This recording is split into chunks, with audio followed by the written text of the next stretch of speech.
I did.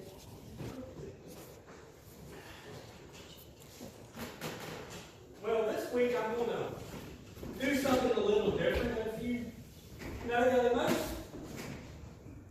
times I tend to preach a series where they will go through a particular topic for 3, 4, 5 weeks in a row. And it's like, starting June 23rd, that's it, we're going to start into a new series that is called Summer Classics, Classic Stories with a New Twist. So that is coming up for this summer. So let's say for the next couple weeks, I'm just going to be going through some individual sermons that I've jotted down on the notes in my phone. My phone is full of probably dozens of little future sermons that I just type down little notes in my head, like when they pop in my head. But this morning, our sermon is going to be called I Thought. And the subtitle is The Power of Our Thoughts. I thought. Have you ever had something not go the way you thought it should go? Have you ever had something not turn out exactly the way you planned? And it left you standing there saying to yourself, I thought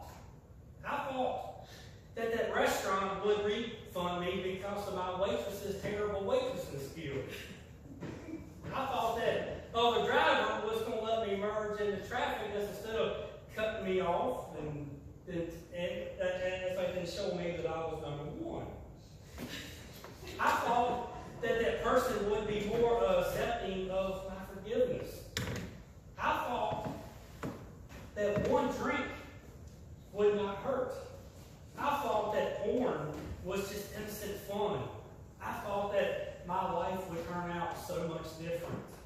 I thought that God wasn't real. Have you ever been there?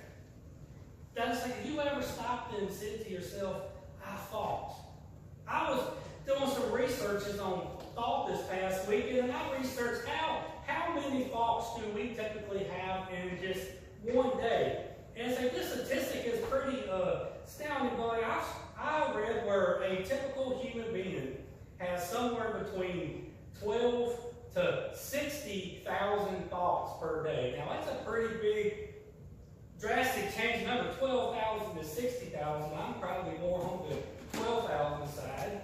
But it's like we have around 12,000 to 60,000 thoughts per day. And it's like, here's the astonishing thing is this study shows that 80% of these thoughts that we have are actually negative thoughts. So they got a 12,000 thoughts. You can guess somewhere around 10,000 of these thoughts are negative thoughts. And it's like back when I was a kid, I thought something once. Only once. But it's nonetheless, I thought something. And this was the grandest thought that I had up until this point in my life. I'm telling you, this thought was big. This thought was going to change everything. Well, I found an anthill in our garden. That this anthill was covered with ants.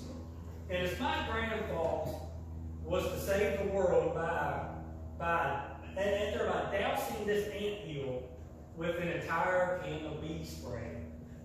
And it's like I followed through with my thought, and it's like empty every single ounce of bee spray that can had onto that anthill. I killed every single ant that was in that anthill. And it's like looking back now, I now realize that what I did was probably cruel. So I don't recommend kids going home and like trying to do what I done as a kid. But it's neat to say that like, when I was done, not an ant was living. It's like I conquered the ants. I accomplished my grand thought. I followed through on my thought. Now I bet there should have been the end of the story, but it isn't. Simply because my mama found that. And that brings up the question, how do mamas always find out everything that you do? Chances are, I'm thinking that like one of my sisters probably snitched on me, but if my mom found out what I did, and it's like the outcome of my grand thought, it didn't end the way I expected. It did not end the way that I had planned. I was expecting victory. I was expecting to become a conqueror. But instead, what I received was a sore butt. If you know what I mean. But it's like they say, I fought. I had a fault.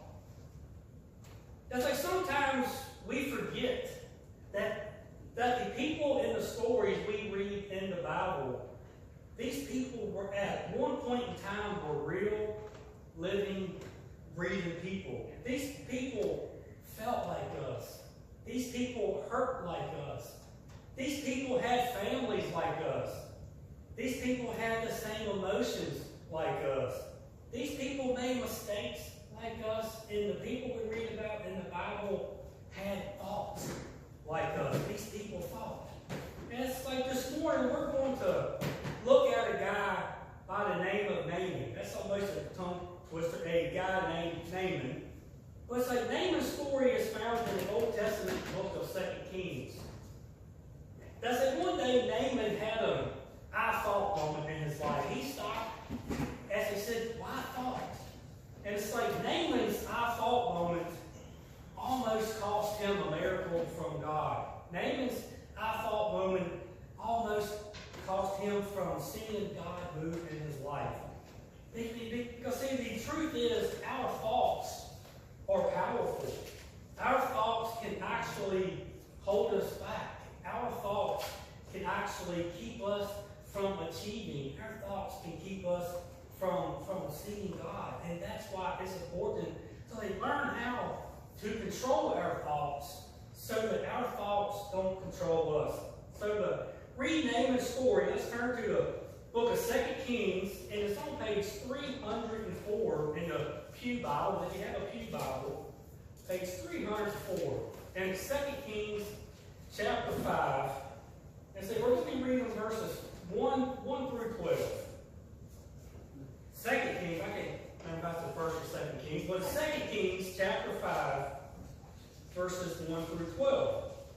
And it says, now Naaman, a commander of the army, as a commander of the army of the king of Syria, was a great and honorable man in the eyes of his master, because by him the Lord had given victory to Syria.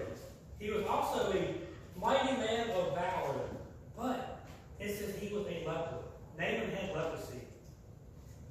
Thus the Assyrians had gone out and raided, and said they had brought back a captive young girl from the land of Israel. And said that she waited on Naaman's wife. Then she said to her mistress that if only my master were with the prophet who is in Samaria, for he would heal him of his leprosy. And Naaman went in and told his master, saying, thus and thus said the girl who was from the land of Israel. Then the king of Syria said, go now, and I will send a letter to the king of Israel.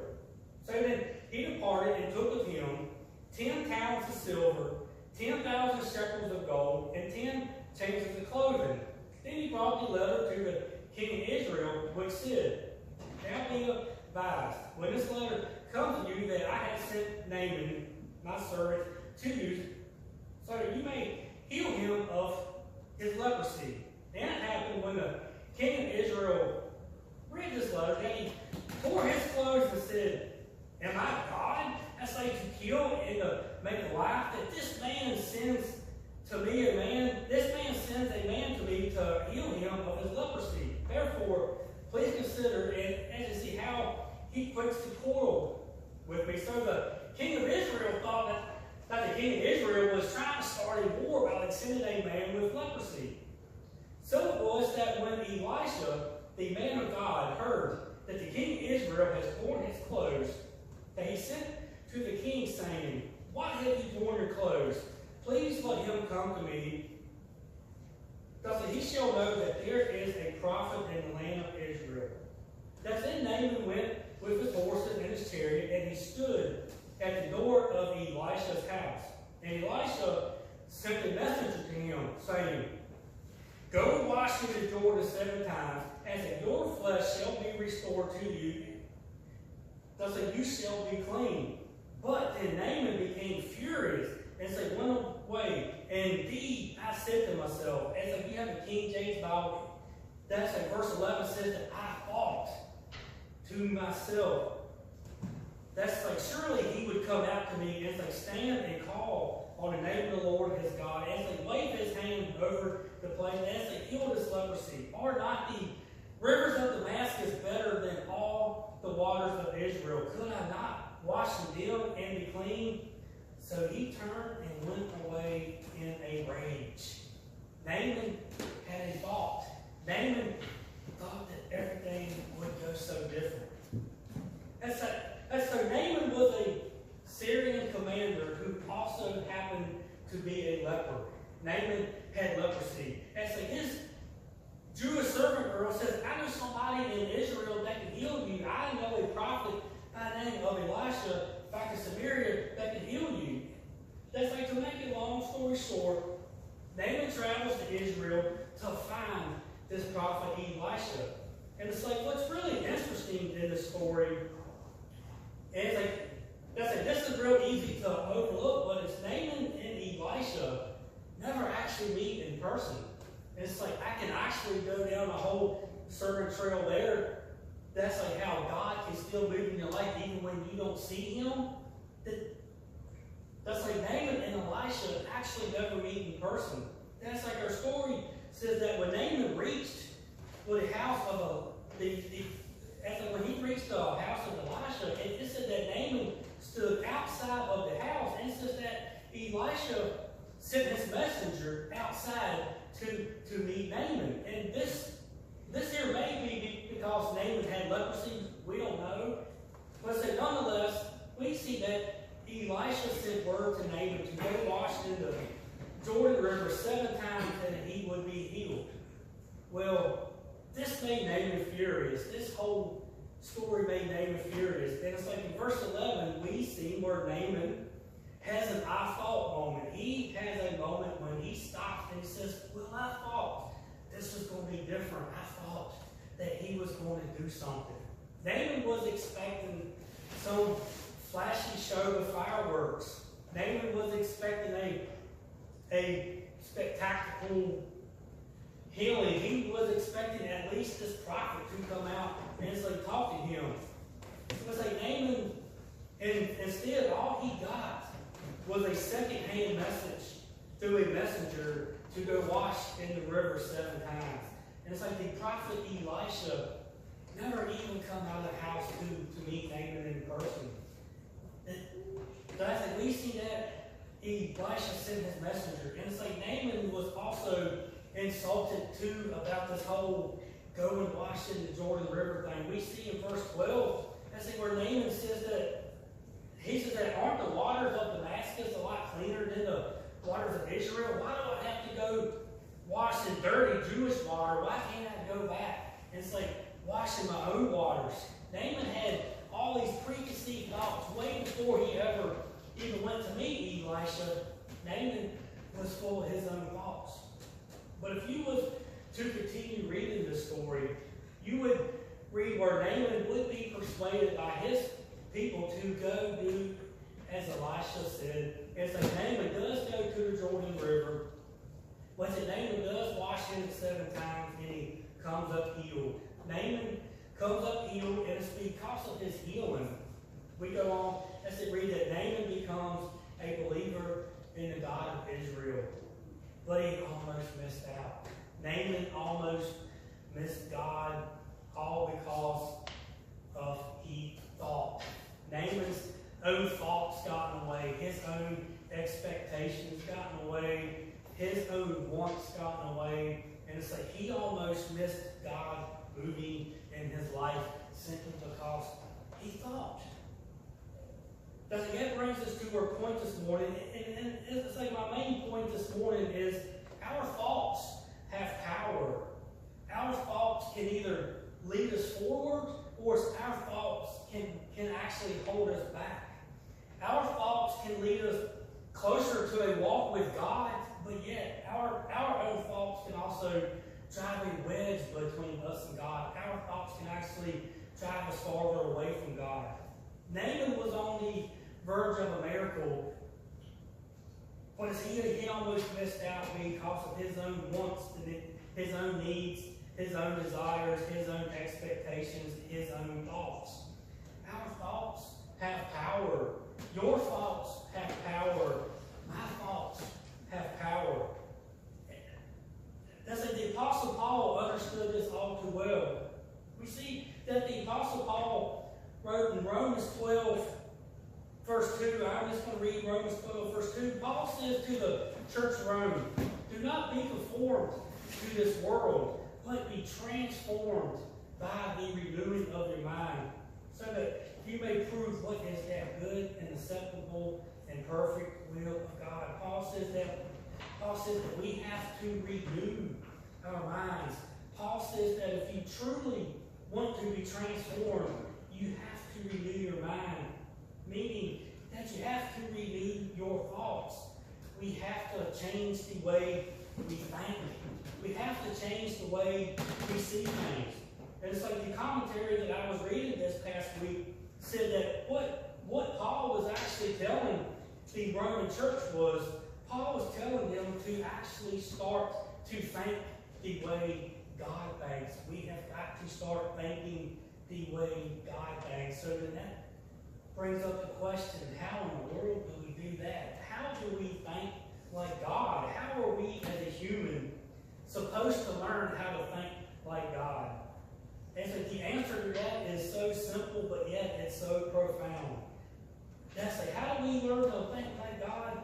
We learn to think like God by spending time with Him in prayer and spending time in His Word. And so if you want to know how God thinks, just simply stop and ask Him. Ask Him how He thinks. Spend time in prayer asking Him to teach you how He thinks. As like then, when you get done praying, that's like pick up this book. This book is God's autobiography. God is telling us how He thinks. That's like in the words and the verses in the chapter of the Bible. God is telling us how He thinks. You won't learn how to think like God by scrolling through Facebook. You won't learn to think like God by scrolling through Instagram, or you won't learn to think like God by checking to see how many likes your past post got, or like you won't learn to think like God by watching Fox News or CNN News or MSNBC or whatever news channel you watch. You won't learn to think like God by watching them. The only way to renew our minds and to learn how to think like God is by spending time with Him in prayer and spending time in His words. Because see, our thoughts have power. And so my challenge for you this morning is to start working on renewing your mind to think more like God. Naaman almost missed out on a miracle. Naaman almost missed out on God moving a mountain in his life simply because his own thoughts got in the way. And so I'm going to give you a sneak peek of something this morning that I already told you that starting this summer we're going to do a series called Summer Classic. Well, I've already got a certain series wrote for this fall. And it's like this fall that I plan on doing a series called Declaring War on Yourself. And if you've been living in my house for the last couple of months, you're probably sick of hearing me talk about declaring war on yourself, because I've been studying it for a few months now. But it's like this fall, we're going to learn how to declare war on our thoughts. We're going to declare war on how to, at the proper usage of our words, we're going to learn how to declare war on our words. And we're going to learn how to declare war on our actions. And so I'm really looking forward to this. I'm excited about this series this fall simply because it's so important to know how powerful our thoughts are, how powerful our words can be, and how powerful our actions can be. But for the sake of this morning is kind of a sneak peek into this fall. But for the sake of this morning, I just want us to start trying to wrap our minds around this concept of renewing our minds. That's just to think more like God. So my challenge is to spend time with God in prayer this week. Spend time in His Word. Was it truthfully not just this week, but it's every day of your life. Spend time with Him in prayer. Spend time with Him in His Word. And so none of this will mean anything that if you don't have a relationship with His Son, Jesus Christ. It all starts with a relationship with the Son, Jesus Christ. It's understanding what He done for us on the cross. And it's like it all starts. That's like if you don't have a relationship with Christ, you can do it this morning. You can come to me. I will help walk you through beginning a relationship with Christ. And if there's any thoughts you are having in this life, any negative thoughts, you can definitely give them to God. But you can also let me know. You can come up. I will pray with you. You can let me know in private. I will pray with you.